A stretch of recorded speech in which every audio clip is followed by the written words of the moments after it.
Welcome to TAVA Talks, where there's real teens, real voices, and real change. And we are your hosts, Lulu Roman and Deanna Lynch. Hi, thank you so much, Deanna and Lulu. I'm Paula Cupertino, and I am the Vice Chair for Diversity, Equity, Inclusion in the Department of Surgery, and have had the honor to work with TAVA. Our first question we would like to ask you is, what inspired you to be a part of the Stop the Bleed initiative? Well, I was inspired for the efforts in the Department of Surgery. They see in the trauma division, they see firsthand the importance of stop the bleed when accidents and injuries happen in the community. So when I heard about their passion to go, instead of be just waiting in the emergency room, but go out there in the community and prepare the community, inform the community about what can be done there to prevent death, including death. I got very inspired, and next I just need to get on the wagon and be part of this initiative. That's so amazing. Thank you. You're welcome. Another question that we have for you is, what motives did you have to start with this campaign? Well, as we are thinking about in looking at the numbers of violence or things that are happening in our community, we got to do something, and one of the ways that we look at this, one is to combine efforts with trauma, go out in the community. But then the most beautiful thing was when we thought, let's bring the teens, let's bring teenagers, young youth, students that are interested in health careers. Let's bring them here to help us think, how can we make a difference? They know more than we do. So this is how everything started. And now we're here. Right. Exciting. Building together. I love that for us. So I have another question. Big question. What is your ultimate vision for this campaign? Well, the ultimate vision, right, is to continue to work with you and get us to be strong, spreading the word. One about violence, what is happening out there, so we can have more people to understand. But then in this campaign, we can get more people trained and understanding, stop the bleed, and whenever you have a need. And why not dream about, spreading such a positive word about stopping the violence that you, TAVA scholars, are doing, that we can see violence just going down and going away from our community. So that's the vision, but I can't forget that ultimately what we also want, as we bring and work with TAVA scholars, is that you do well in your dreams and your goals in life and keep on school. So that's very important to me as well. Yeah, I do as well. I think that us doing this is so important, especially because a lot of teenagers, they're not aware. Yeah, and we're in that space, and we want to have it out there for other teens as well. Yes, you have this opportunity here. Our path crossed for many reasons. Now is, develop a social media campaign, start with, podcasts and spreading the word about the work you're doing. I think it's beautiful, and I'm so inspired by you. Oh, we're inspired by you. Wow, so we make a big bunch of happy people who inspire each other. So, our next question. This is $1 million question. Woo! Yeah. If you had $1 million, how would you spend to help prevent gun violence?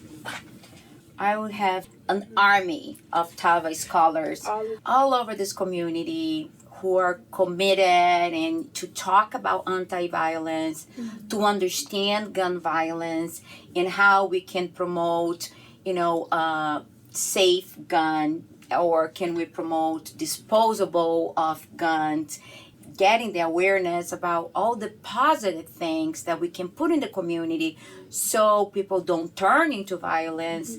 So, but I would like to do this with teens. You know, so if I had $1 million, I would absolutely invest, bring teens, like bring you guys.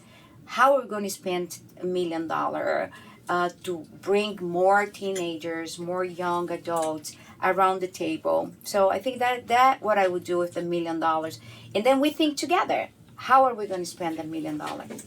Yeah. I feel like I would put like stop the bleed kits all over schools as well, because I know that it's very expensive as well, and like I would like train them as well. What about you, Deanna? I said the same thing. Like, I would love to see these kids more in schools, because I feel like we don't learn this in school. And when we got taught this through U of R, we were like, wow, yeah, we were shocked, because we don't learn this. Like, we never knew this before. You didn't know about the stop the bleed, right? And now you know. So great. If I get the $1 million, I'm gonna bring you guys in, and we think about how can we get kids in the school, training teachers, and but I think for me it's very important to listen to what you think are the solutions, because I might be, remote as I am here in the medical center. So working with you will be crucial to spend this $1 million well. Yeah, we're gonna do it together. Yes, ma'am. Another question we have is, do you think there are disparities in gun violence? If so, why? Well, unfortunately, the answer is yes, right? We know that what are the roots of violence? What are the roots of gun violence? And then we can go historically, all the things that has been done in the history of our communities, nationally and locally, that has brought us to this point. There's not one single factor to explain the disparities, but the numbers are alarming, right? The other day I was looking that about 70 to 90% of the population incarcerated, it's from underrepresented, diverse background. 70 to 90%. That's a lot. Wow. It's a lot, and it is why. So there's not a single answer, but there are so many things happening in the system, in the schools, housing, access to food, healthcare, education. There's all these systems, transportation. They're all in the roots of causing these disparities that brought us here. Yeah, but I'm excited to work with you on how can we undo violence, how can we develop an anti-movement, because if we build the situation that we are today, that means that we can undo it. Right. I believe, and I am optimist. And like we've been saying this whole time, like, we can do this together. And, it's hard when there's only one person advocating for this, because a lot of people, they're not gonna listen. We wish that was the case, but it takes a village. Yes. Yeah. And that's why we're here, right? Recording podcasts and thinking about social media, because we want to engage others. Not only let others know about what you're doing, but how can others being, interesting, join us. And that follows up with our next question. What inspired you to be a part of this team? I think it's the numbers. When you look at the numbers of violence and,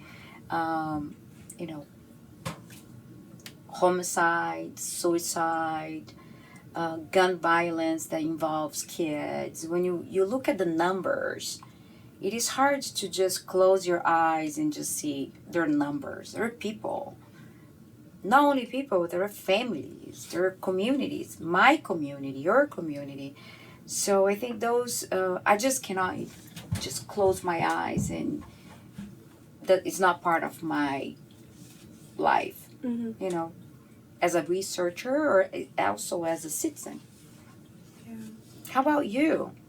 Why are you so committed to being to the anti-violence? My reason is because I researched about it, and most people that are using guns is teenagers. So we want to spread awareness to them on why it's not good for the future or the present, you know. And the rates are just going to go higher if nobody speaks up about it. Well, yeah. Yeah, I agree. I also feel, as a teenager myself, that I personally, sometimes I don't listen to adults. Sometimes as a teenager, I make not so good decisions. And it's nice to have other teenagers that will uplift each other, because I feel like as a teenager, we listen to each other more than we listen to adults. Mm-hmm. And I think that's very important to have youth represent the youth. Mm-hmm. Yeah. So this is why if I have $1 million, I will not do that by myself. Right. I will need bring teens to talk to teens and teach me. You know, since I met you, I have learned so much from you as individuals, but your perspective on violence, the way that you think we should address violence. So yeah, so you teach me, and I'm learning on how to see violence through your eyes, and I think that it's powerful. Yeah, it opens a new perspective to things. Mm-hmm. That's the fun of working as a team. Yeah. So that was the end of our questions. Congratulations for, and I know you have many more podcasting and interviews coming up. So yeah, I feel great about it. Thank you. Thank you so much. That's awesome. See you soon. See you soon. Thank you for tuning in to TAVA Talks and being a part of our podcast journey. And we can't wait to have you back with us on our next TAVA Talks episode. And remember To always say bye to violence.